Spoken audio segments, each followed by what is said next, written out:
So sir trailer release ಆದ್ಮೇಲೆ ಒಂದು post ತುಂಬಾ ವೈರಲ್ ಆಗ್ತಿದೆ. ಅಂದ್ರೆ ನಿಮ್ ಗಮನಕ್ಕೆ ಇರುತ್ತೋ ಇಲ್ವೋ, ಬಟ್ ಆಡಿಯನ್ಸ್ ಕನ್ಫ್ಯೂಸ್ ಆಗಿದ್ದಾರೆ. ಏನಂತ ಹೇಳಿದ್ರೆ ಡಿವೈನ್ ಸ್ಟೆಪ್ಸ್ 3 ಫಾಲೋ ಮಾಡಬೇಕು ಕಾಂತಾರ ಸಿನಿಮಾ ವೀಕ್ಷಿಸೋಕು ಮೊದಲು ಥಿಯೇಟರ್ ನಲ್ಲಿ ಅಂತ.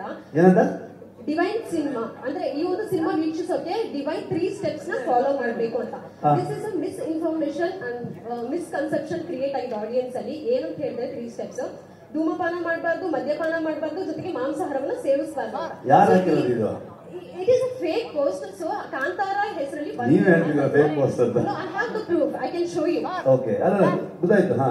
ಸೊ ಈ ರೀತಿ ಫೇಕ್ ಪೋಸ್ಟ್ ಬಂದಾಗ ಇದು ಸೆನ್ಸಿಬಲ್ ವಿಚಾರ. ಕನ್ನಡ ಟೀಮ್ ಯಾವ ರೀತಿ ರೆಸ್ಪಾಂಡ್ ಮಾಡಬಹುದು, ಆಡಿಯನ್ಸ್ ಗೆ ಗೊಂದಲ ಬಂದಾಗ ಯಾವ ಕ್ಲಿಯರ್ ಮಾಡ್ತೀರಾ? ಒಂದು ಊಟೋಪಚಾರಗಳಾಗುವುದು, ಅವರವರ ಅಭ್ಯಾಸಗಳಾಗುವುದು, ಇದು ಯಾವುದನ್ನ ಯಾರು ಪ್ರಶ್ನೆ ಮಾಡುವಂತ ಅಧಿಕಾರ ಇರಲ್ಲ. ಎಲ್ಲವೂ ಅವರವರ ಸ್ವಂತಕ್ಕೆ ಬಿಟ್ಟಂತಹ, ಅವರವರ ವಿವೇಚನೆಗೆ ಬಿಟ್ಟಂತಹ ವಿಚಾರಗಳು.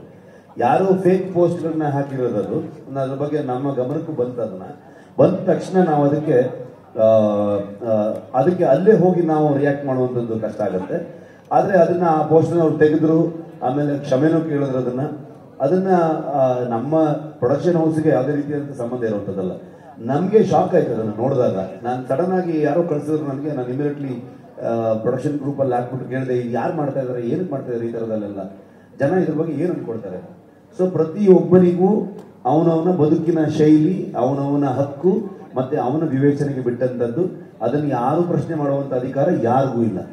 ಇದೆಲ್ಲ ಒಂಥರ ಏನಾಗುತ್ತೆ ಅಂದ್ರೆ, ಸಿನಿಮಾ ಈ ಟ್ರೆಂಡ್ಗಳಾಗತ್ತಲ್ವಾ, ಅಥವಾ ಒಂದು ನರೇಟಿವ್ ಸೆಟ್ ಆಗತ್ತಲ್ವಾ, ಆಗ ಆ ವಿಚಾರದಲ್ಲಿ ಹೋಗಿ ಅವ್ರದ್ದು ಯಾವುದೋ ಒಂದು ವಿಷಯನ ತಗೊಂಬಂದು ಅದರಲ್ಲಿ ತಗೊಂಡ್ಬಂದಾಗ ಅದು ಪಾಪ್ಯುಲಾರಿಟಿ ಬರುತ್ತೆ ಅನ್ನೋ ಕಾರಣಕ್ಕೆ ಕೆಲವೊಂದು ಆಗುತ್ತೆ. ಸೊ ನಮ್ಗೆ ಸಿನಿಮಾ ವಿಷಯದಲ್ಲೂ ಕೆಲವೆಲ್ಲ ನಡೆದಿತ್ತು ಆ ಥರದಲ್ಲಿ. ಸೊ ಹಾಗಾಗಿ ಇದು ಕೂಡ ಅಂಥದ್ದೇ ಒಂದು ಏನೋ ಆಗಿರೋದು ಬಿಟ್ರೆ ಅದಕ್ಕೆ ನಾವು ಅದ್ರ ಬಗ್ಗೆ ನಮ್ಮ ಗಮನನೂ ಇಲ್ಲ. ಮತ್ತೆ ಜನರು ಕೂಡ ಐ ಥಿಂಕ್ ತುಂಬಾ ಜನ ಅಲ್ಲೇ ರಿಯಾಕ್ಟ್ ಮಾಡ್ತಾ ಇರೋದು ನೋಡಿದೆ ನಾನು.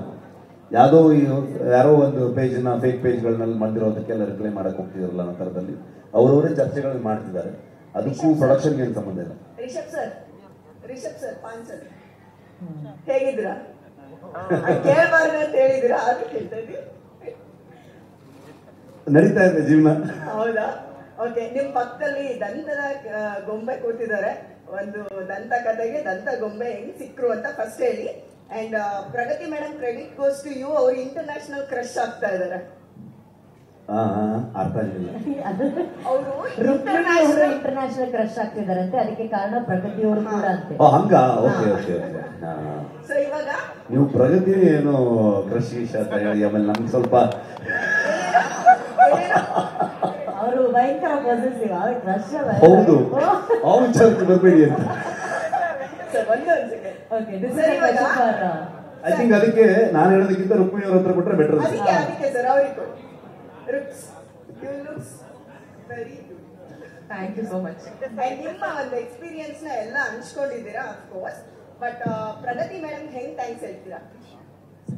ಥ್ಯಾಂಕ್ಸ್ ಹೇಳೋದಕ್ಕೆ ಪದ ಇಲ್ಲ ನಿಜವಾಗ್ಲೂ. ಬಿಕಾಸ್ ನಾನು ಅವಾಗ ಹೇಳಿದ ಹಾಗೇನೆ ಅವ್ರು ಬರೀ ಕಾಸ್ಟ್ಯೂಮಿಂಗ್ ಮಾಡಿಲ್ಲ, ಅವರು ತುಂಬಾ ಸಪೋರ್ಟ್ ಕೊಟ್ಟಿದ್ದಾರೆ. ಶೂಟ್ ಮಾಡ್ಬೇಕಾದ್ರೂ ನಾವು ಶೂಟ್ ಮಾಡಿರೋ ಕಂಡೀಷನ್ಸ್ ಅಲ್ಲಿ ಇರ್ಬೋದು, ಅಥವಾ ಈ ಕಾಸ್ಟ್ಯೂಮ್ ನನಗೆ it was a very different kind of costume. ತುಂಬಾ ಅದ್ಭುತವಾದಂಥ ಲುಕ್ ಇತ್ತು. ಬಟ್ ಅದನ್ನ ಕ್ಯಾರಿ ಆಫ್ ಮಾಡೋದಕ್ಕೆ ಅವ್ರು ತುಂಬಾ ಸಹಾಯ ಕೊಟ್ಟರು. So it was very beautiful experience. And if I look good on screen, ಅದು ಬರೀ ಅರವಿಂದ್ ಅವರು, ಪ್ರಗತಿ ಅವರಿಂದ ನಿಜವಾಗ್ಲೂ ತುಂಬಾ ಸಪೋರ್ಟ್ ಕೊಟ್ಟಿದ್ದಾರೆ.